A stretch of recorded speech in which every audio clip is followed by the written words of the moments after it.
Ano ba? Paano po mag-work despite the distance and the traffic? Kaya yung ginawa niya, nag-living. It's always possible na nakalabang ako and I know there was a QC. So, a lot of sacrifices, but also communications.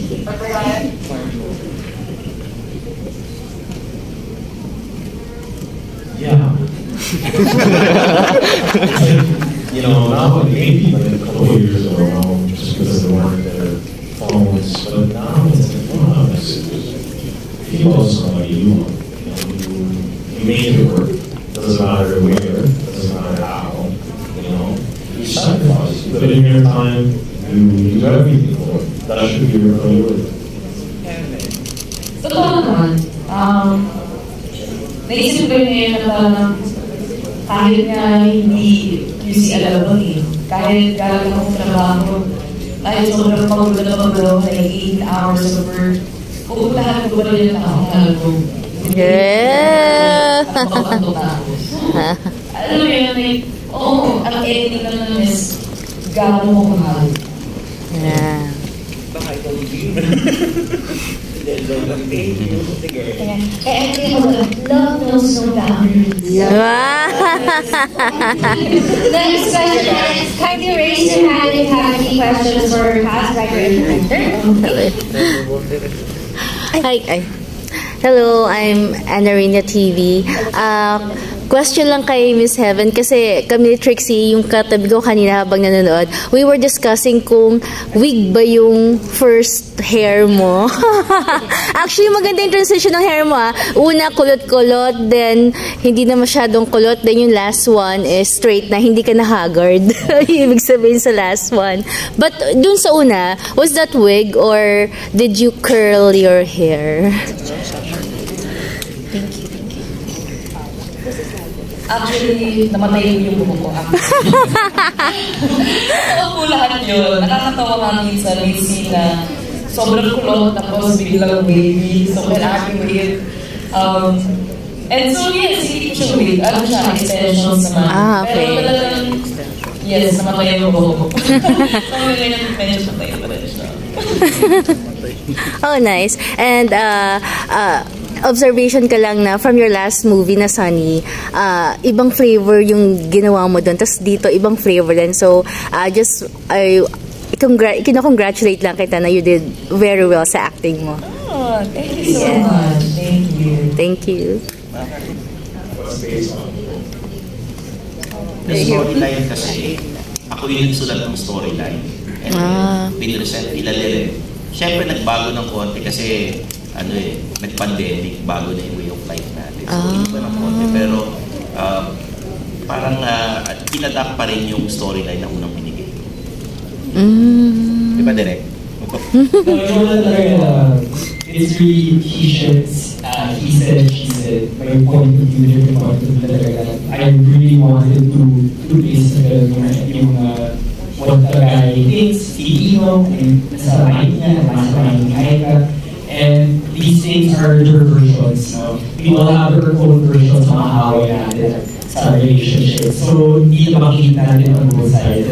Ano ba? Ayaw ba kayo? Hindi ba kayo? So, mapapaspark kayo ng conversation on sino kayo as a human being. Sino kayo sa family. So, this doesn't have any big contradidas or big conflicts. It's really internal. That's what I want to show. Salbahe lang yung boss.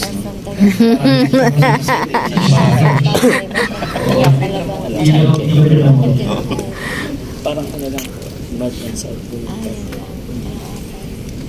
Kaya pinipase ko sa middle part sa kung ano pinaka. For you to write this book.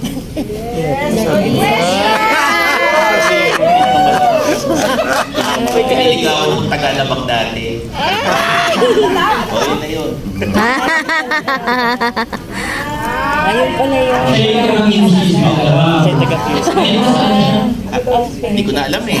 Wala akong balita. Wala.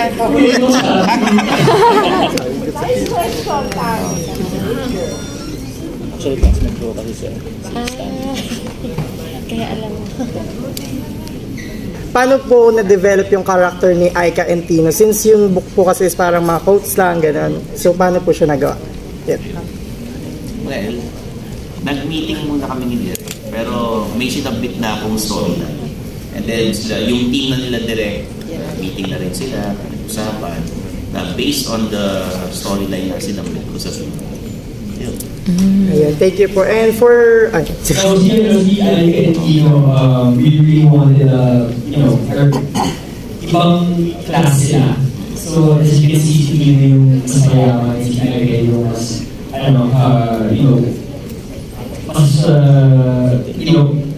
Masa. Middle class yun.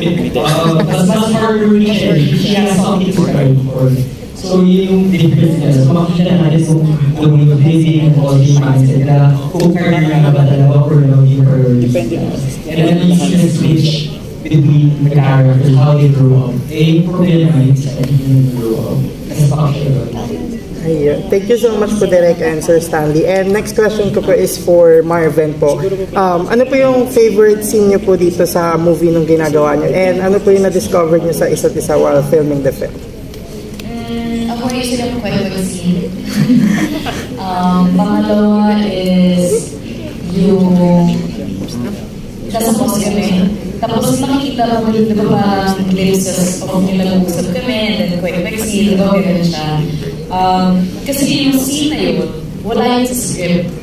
Tapos yung Direk sabi niya, akala namin, tapos na yung titingin-tingin lang kami yan, tapos sabi niya Direk, Aika, magtanong ka about Tino. So kailangan alam niya yung mga sasagot. So mga tanong ko, dapat alam ko rin yung storya na nangyayari during sa buhay niya. And then siya naman nagtatanong siya about me. So dapat alam ko rin kung saan nanggaling si Aika, paano, alam yun. So yun yung favorite scene ko actually. Tapos lang si Direk, nasa boss lang kami habang nasa EDSA. So yun yung favorite scene. Yeah, aside from the question, there was the boundaries one. That's cute, yes. It was, you did this thing, and I just felt so like, I was like, yeah, I really like how we do this. I love that scene. Also because that street is close to me. I used to live for the longest time in Mandaluyong. I used to go on the same bridge to Manila. So like the fact that I got to work there, it was, achievement. I would have never thought. I don't know. It's hard to say, really. All the scenes were worth liking. Siguro yung away scene namin, yung pinaka-away-away, yung dulo was unhappy. Yeah, that was unhappy. And so, parang kailangan lang namin supportan yung isa't isa, yung mga kapalang kaya. Parang, shucks, bilang ko yan ako, so kailangan, alam mo yung bawat doon. So, I like those. Thank you. Pero yung na-discover niyo po sa isa't isa while filming? Na-discover namin sa isa't isa? Nakahira naman tayo. Ikaw muna. Masarap yung words niya. Yung na-discover. Yung tok nene. Sarap daw.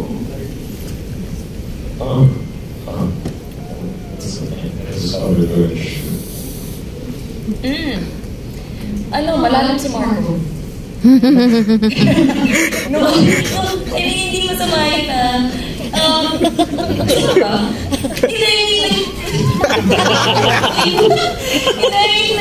may depth siya. Parang siyang old soul na parang pinanood mo siya sa cinema. Kasi parang makikita mo sa mata niya, sa lahat ng galaw niya na hindi lang siya acting, kumbaga. Yun yung sinasabi ko.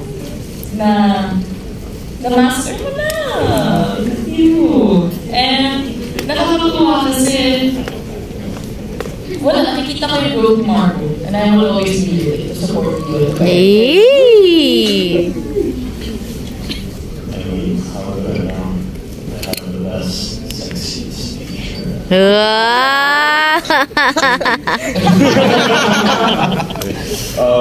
No, really. I already said this before, and I feel like Hindi pa po yun. I would have not have grown if it wasn't for Evan. And every time I see something that I can pick up from her, some timing, some nuances, and you know, I love working with her because it's a give and take. And you know, I'm here in the Philippines together, and I don't know, I just love working with her.